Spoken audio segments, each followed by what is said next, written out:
Hi, Hi Mark, I'm ready for you. Recordings, working, everything. good. Okay, since you don't have a lot of time, I'll jump right into it if you don't mind. It's fine. Okay, so the same question again. What is the purpose of the SFU Cognitive Science Lab?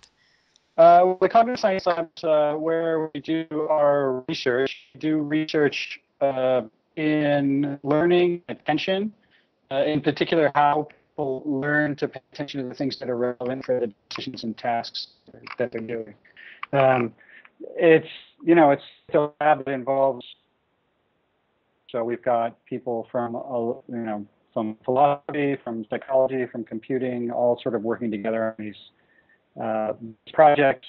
We do sort of three kinds of research. We do experimental research in the lab where we bring people in and we try and train them to make different kinds of applications of things.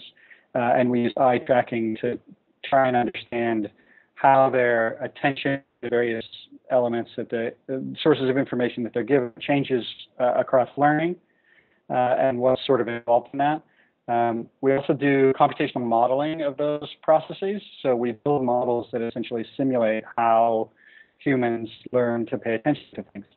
Um, and that's kind of the second angle of research that we do. And now we're sort of doing the StarCraft expertise stuff, where we're interested in getting an understanding of how experts develop, right? So we do a bunch of lab studies, and that basically involves bringing people in for like 30 minutes and training them up on stuff. And that's sort of normally what we've done. And now that we've added the StarCraft stuff, we're sort of interested in the other end of the spectrum. Like, what does it look like after hundreds or thousands of hours of practice? What does it look like if your environment is very complicated and there's lots of stuff to pay attention to? And so we're sort of trying to hit at both ends of the spectrum, the real well-controlled sort of early learning stuff, and also what does it look like out in the world? Okay. What is your specific role at the SFU? So I'm sort of the director of the lab. So I guess I don't know. I help pick the projects. I help design the studies. Help do the data analyses, and pretty. I mean, I pretty much do all of the stuff. I don't run subjects anymore. That's the one thing I don't do. But other than that, the team is really collaborative.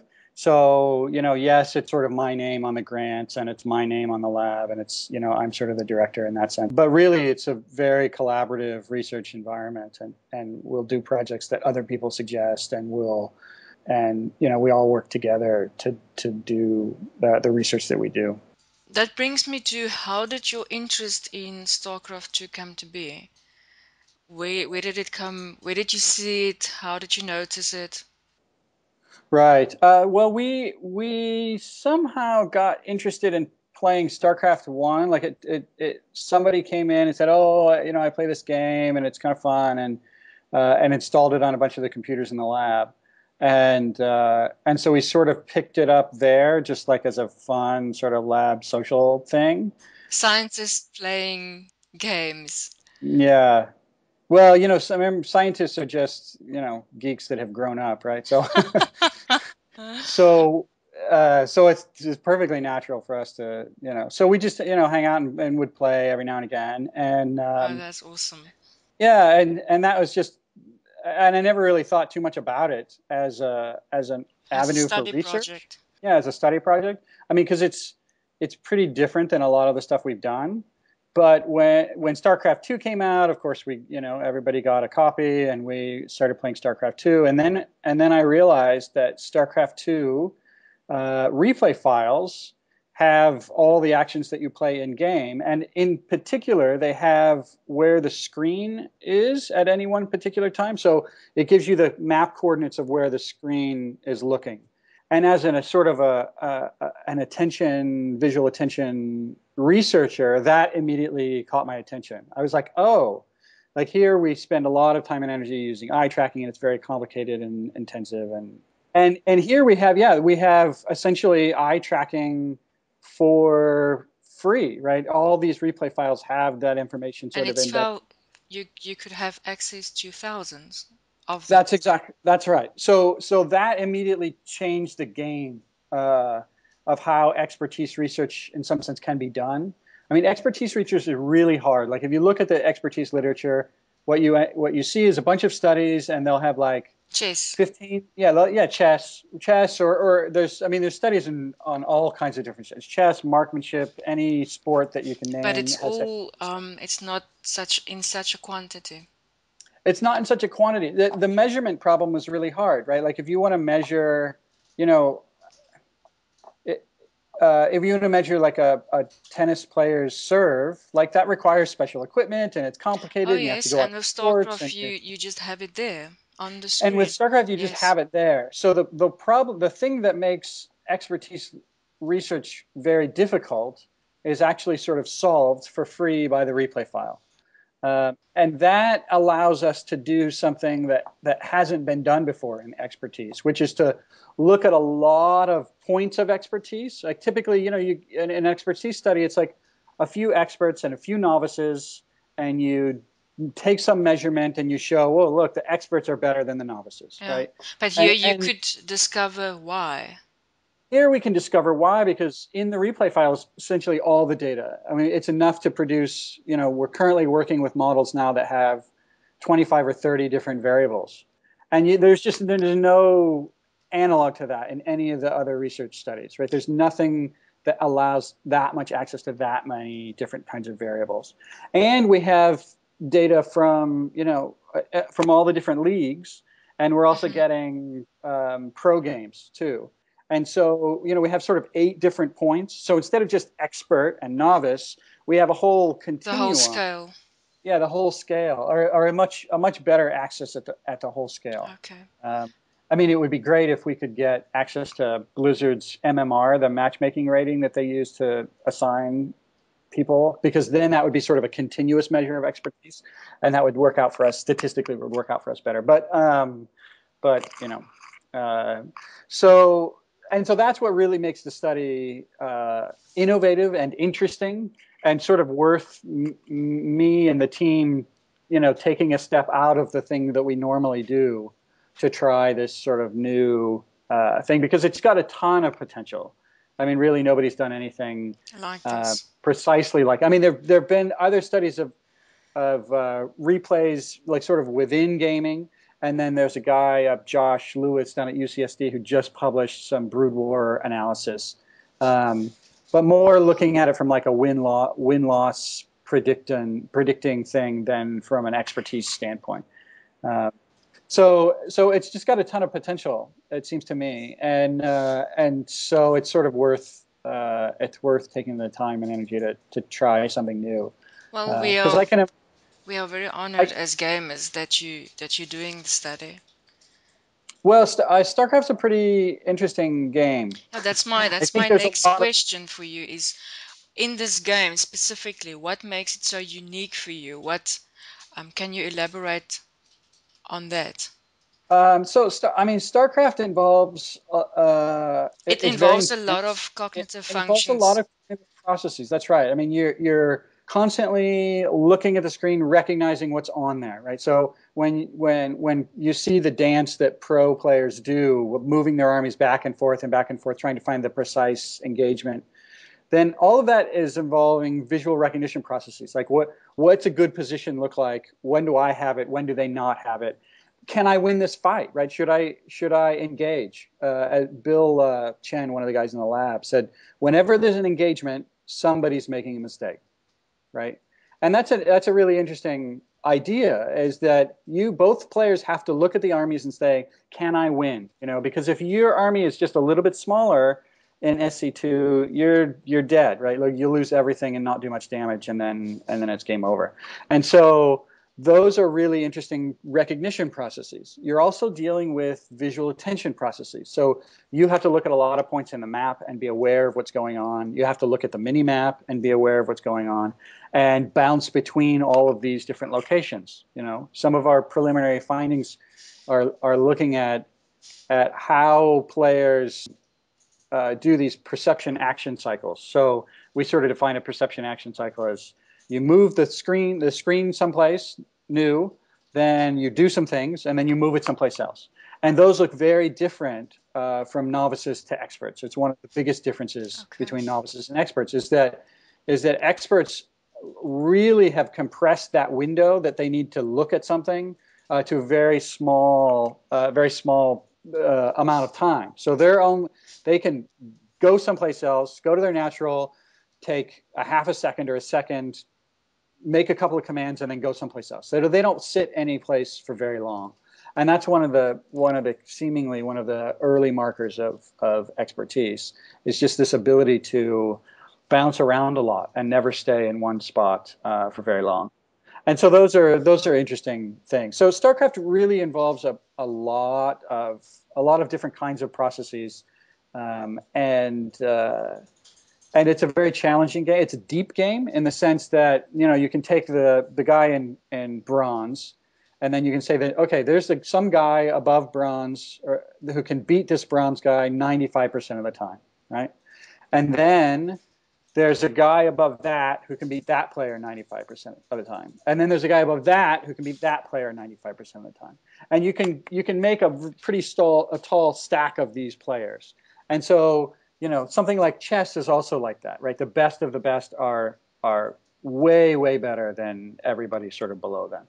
And that's another thing that makes it interesting is because then the expertise continuum is wide instead of very narrow, and that allows us to be interested in use StarCraft as a something to be as a good analog or a good test bed for studying expertise. I mean, it helps that the game, in terms of StarCraft 1 has been around for a long time. And so that also makes it interesting because it's not just, oh, people have been playing this for a year, right? Because the expertise literature, I mean, when they say expert, they mean expert, right? They mean people who've been doing something for 10 years and 10,000 hours of practice. And so if we weren't able to say, look, there's a lot of these players who have been playing StarCraft 1 and RTS games that are very similar for a long time, then again, we wouldn't really be able to use it as a test bed for expertise. And so those are the kinds of things that make StarCraft, I think, really, really challenging. And then the fact that it's got a lot of high level decision making and strategy. It's not just a really low level reaction time thing. Like first person shooter games are very complicated, very interesting, and those people are very impressive in their How abilities. do the But two there's differ not for the you? depth of strategy. Hmm? While you're mentioning FPS, how does it differ for you? Have you looked at it from a StarCraft 2, the mind of a StarCraft 2 player versus the mind of a FPS player?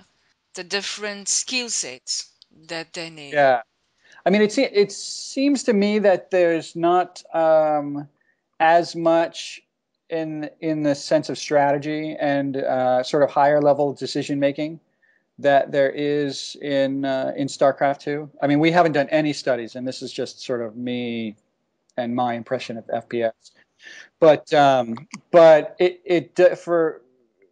for me it doesn't seem as rich cognitively. Um, and when you think about like real world analogs, StarCraft and the kinds of decision making that you're doing and the kinds of, efficiency and optimization that you sort of are always worried about in StarCraft, like what's the most efficient build? What's the most efficient unit mix, right? And Yeah, those, you can draw it to yeah, that feels more related to things in in real daily life. life than shooting people in the head. I mean so that's also one of the reasons that it's slightly more interesting for us as While we're talking about a StarCraft player himself, and I know that your expertise is in higher brain functions and how it works.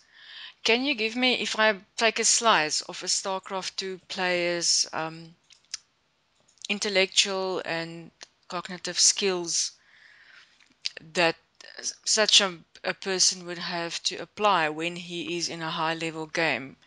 What are the the basic things. It's motor skills, attention, planning, memory. From your point of view, what would those skills be if you can quickly run us through what you've seen?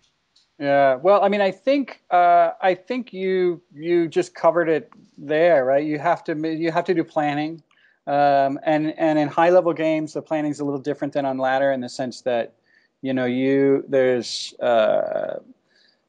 certain considerations for multi-game matches that you have to think about. So there's sort of out of game decision making, uh, and you know, sort of what's your sort of game plan for the match. There's also in-game decision making where, you know, things don't go as planned and you have to make lots of really quick adjustments based on, you know, unit counters and you know, whether you can expand or not. All of those things are sort of, you know, complicated in-game decision making. Um, there's a ton of recognition processes in terms of just recognizing like how many roaches can I fight with this blink stalker force? Like when do I run? And that takes a lot of time. There's also a lot of subtle and very interesting timing issues. So in StarCraft, you know, you when you're going to inject, injection timing is not something that people sort of naturally do. Like in the world, there's not much where you need to know, you know, like, okay, I built Marines 25 seconds ago. I need to build Marines now, right? You have this sort of internal timer that says 25 seconds is up, build more Marines, and that's not something that's rapid to learn, and it's not something that's actually well studied. And so that aspect of the game is also quite interesting cognitively, is the ability to have these sort of internal timings and just to feel like, okay, I can chrono boost again. Like I can just tell right about now I've got the energy, and that sort of stuff is quite interesting Yeah, cognitively. and gamers at a high level of competitive play seem to develop it. It becomes natural or second nature at that level of gaming, and it would be interesting to understand how it reaches that level where you just do it automatically, where that internal clock just kicks in.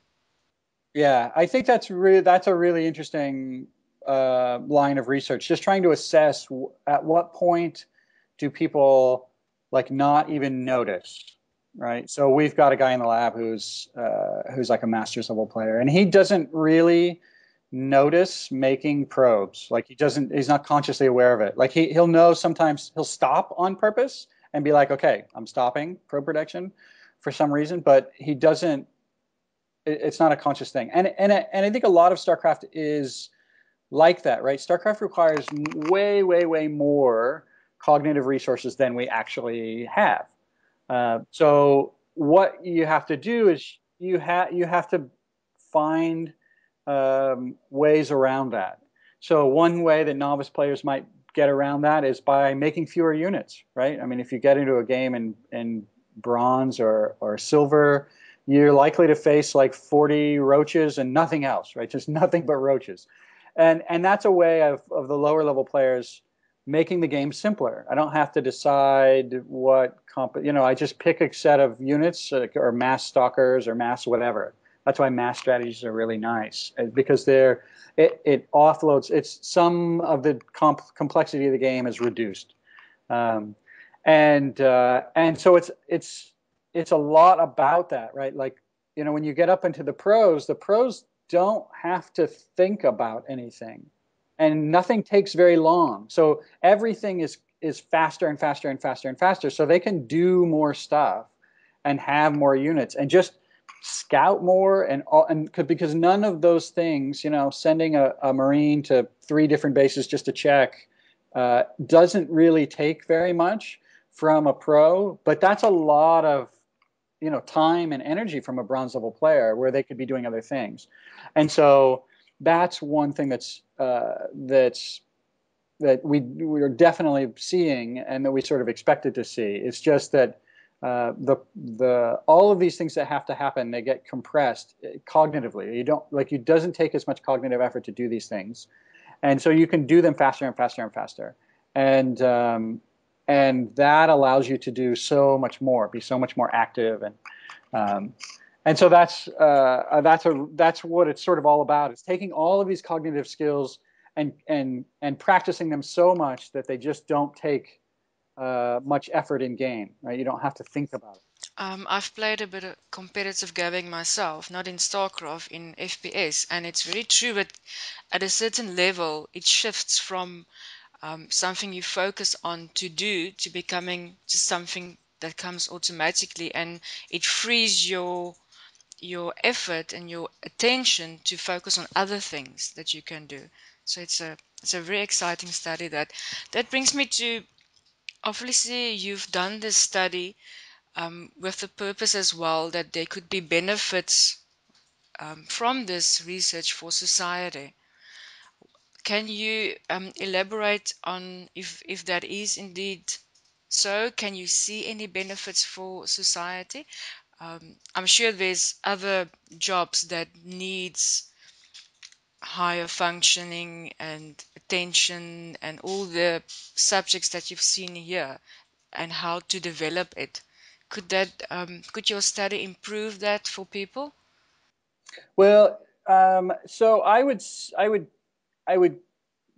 rephrase that slightly, and I would say that the research program could improve that.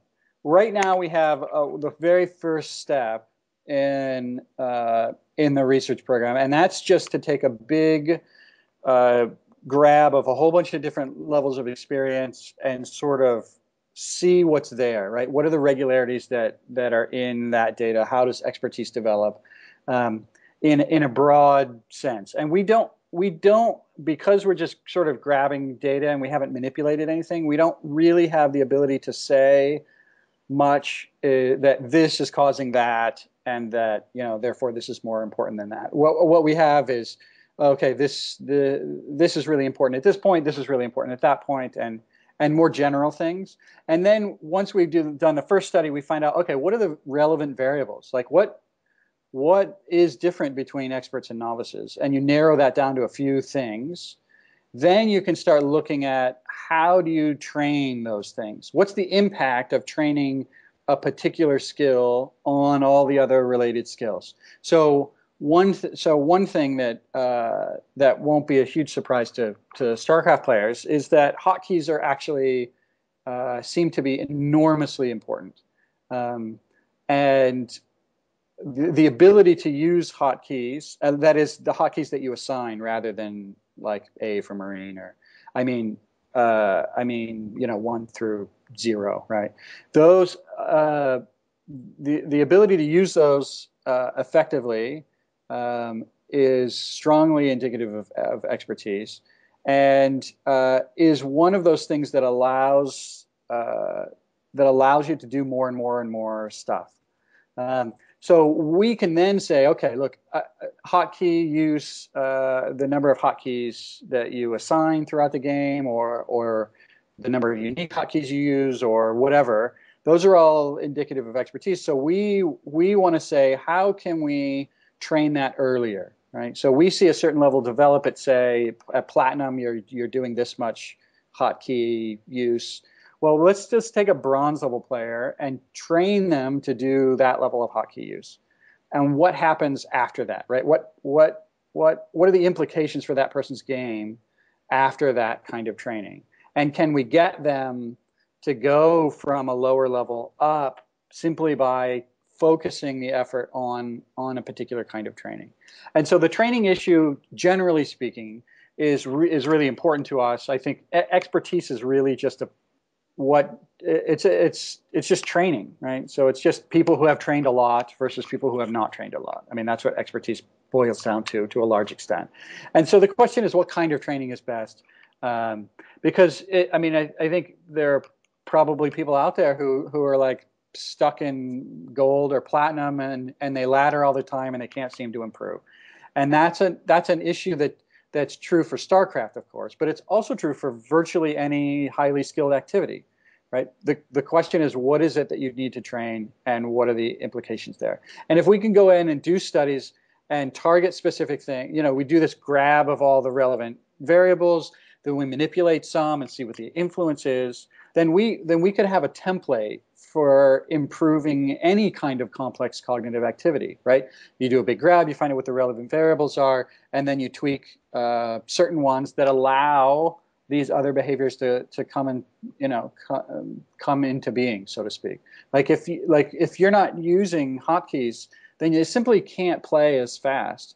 And so that's the StarCraft thing. But when you're doing high-level decision-making and economic things, there might be certain things that you need to know or have mastered early that allow you to then consider more variables, or whatever the case may be. And so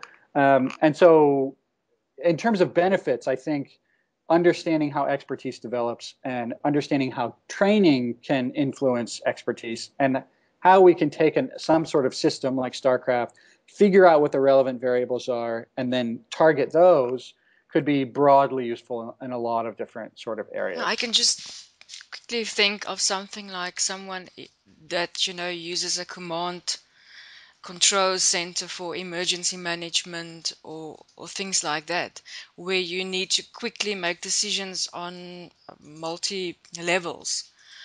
If you could train someone in that sense, maybe, from what you've gleaned from this study, would be interesting to see that there could be an application for this for real life jobs. Yeah, that's. I think that's absolutely a good sort of analogy. I mean, you can think about air traffic control, anything where you're dealing with a lot of information and you have to look at a specific spot and make some decision. Like, okay, are these on a collision course or not? And then, but you also have to be aware of this global. It's this sort of global local balance that's really interesting in StarCraft, right? Because you've got the mini map and you've got everything that's going on, but you also have whatever it is that you're looking at specifically, and those are really interesting, and I think applicable to other sorts of issues, and even just things like interface design, right? So you're designing some system that's kind of like this. How do you do it, right? Blizzard has certain kinds of alerts, right? They'll on the minimap they'll have pings, and you'll get red flashing, and and there's the little stuff along the side that I think nobody really looks at, as far as I can tell. I think I heard that there were some people who are deaf who actually look at those as alerts. But what kinds of alerts do you need to be able to get somebody's attention when it's relevant? And there have actually been studies of air traffic controllers. So, as more and more planes go in the air, the air traffic controller's job is harder and harder and harder. And they're experimenting with systems that are on board airplanes and automated systems to let air traffic controllers know when there's a potential problem. And so they sort of get pinged, in the same way that in StarCraft you get pinged to pay attention to somebody attacking your base.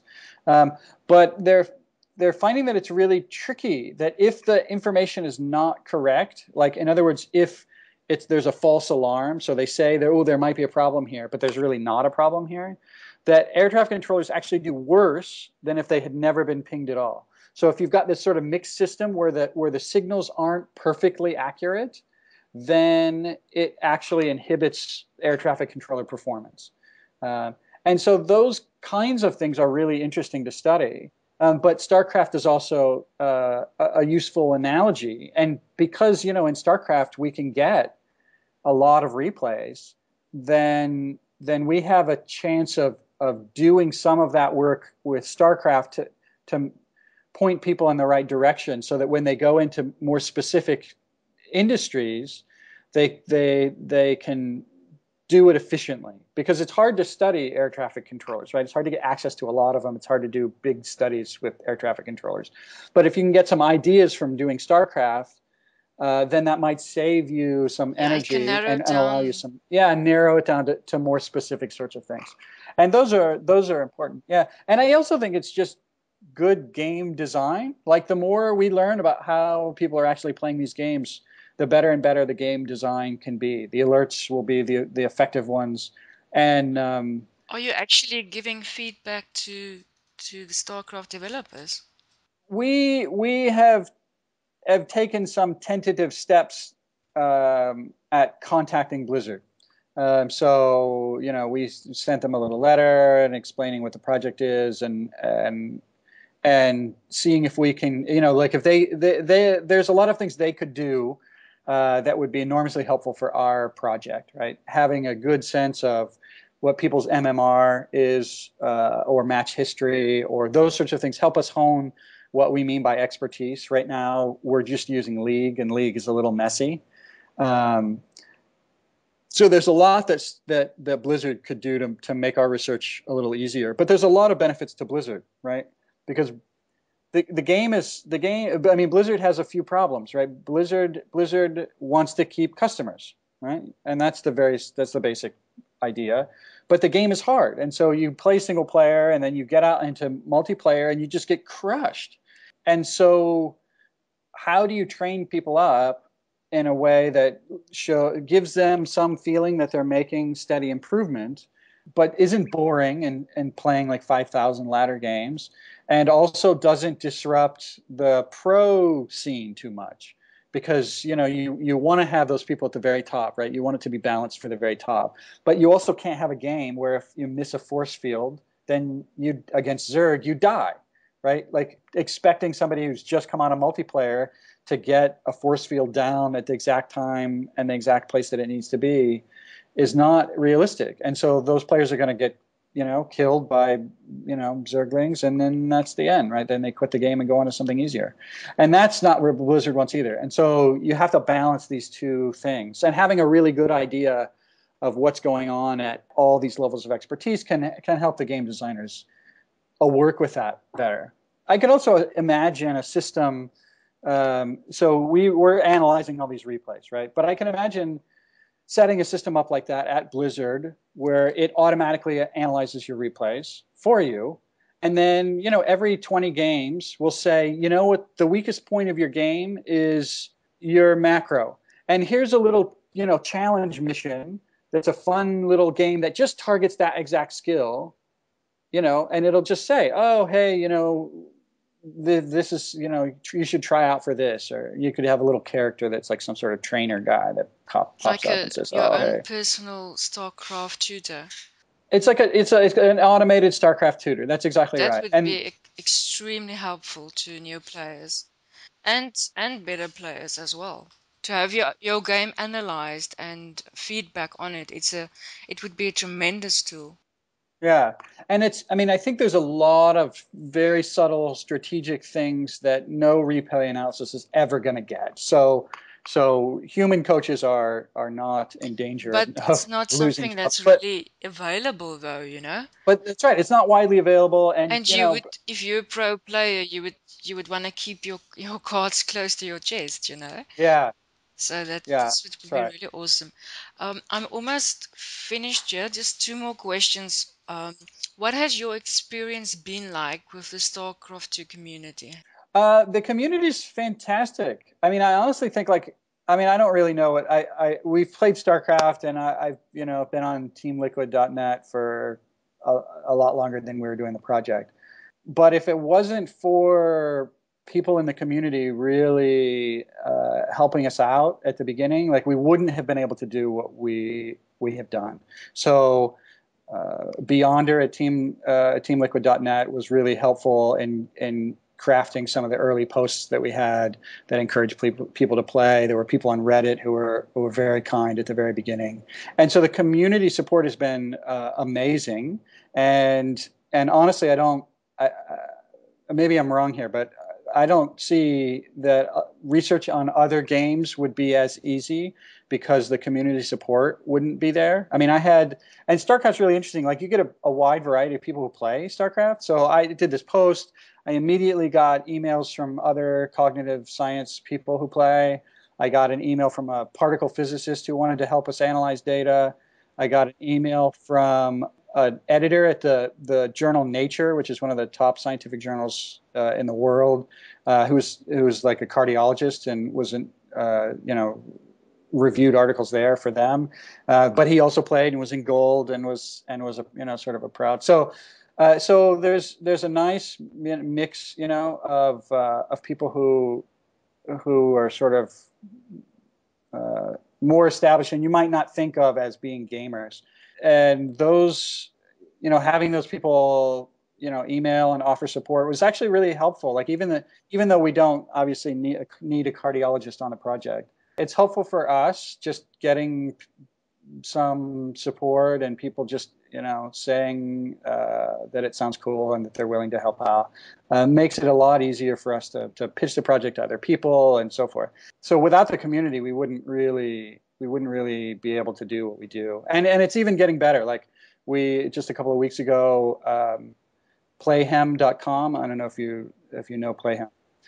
So they're a website.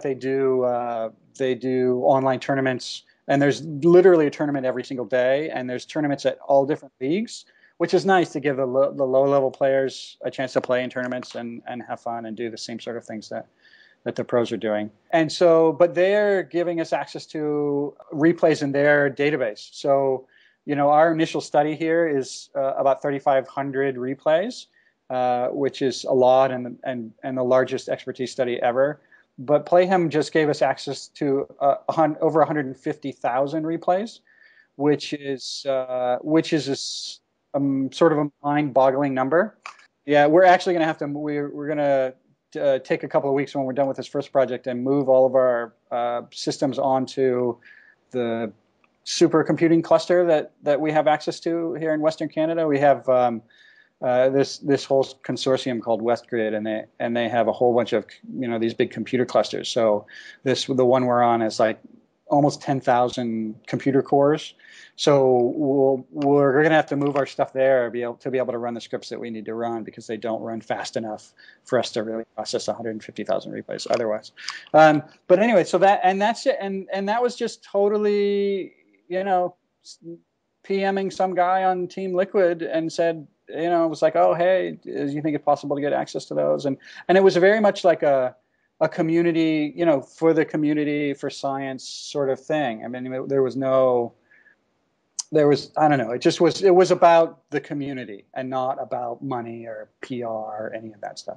I mean, the good news is that the PR stuff, sort of happens too, right? Like we've gotten a fair bit of press for this project. So I've done tons of projects, very interesting work, lots of published results, and nobody's ever written a word about it in the mainstream. But here, yeah, we're doing the StarCraft projects, and we literally don't have results yet. And we got an article in Scientific American, and it got covered by Game of Sutra and Escapist, and Which is they're all very, very well known and top notch gaming sites. and then last week we had a visit from the Wall Street Journal science reporter to the lab, and I think people are really interested in this kind of stuff, and it's not. I feel really glad that we're able to give something back to the community. That we can be in some sense ambassadors and highlight the what a great game it is, but also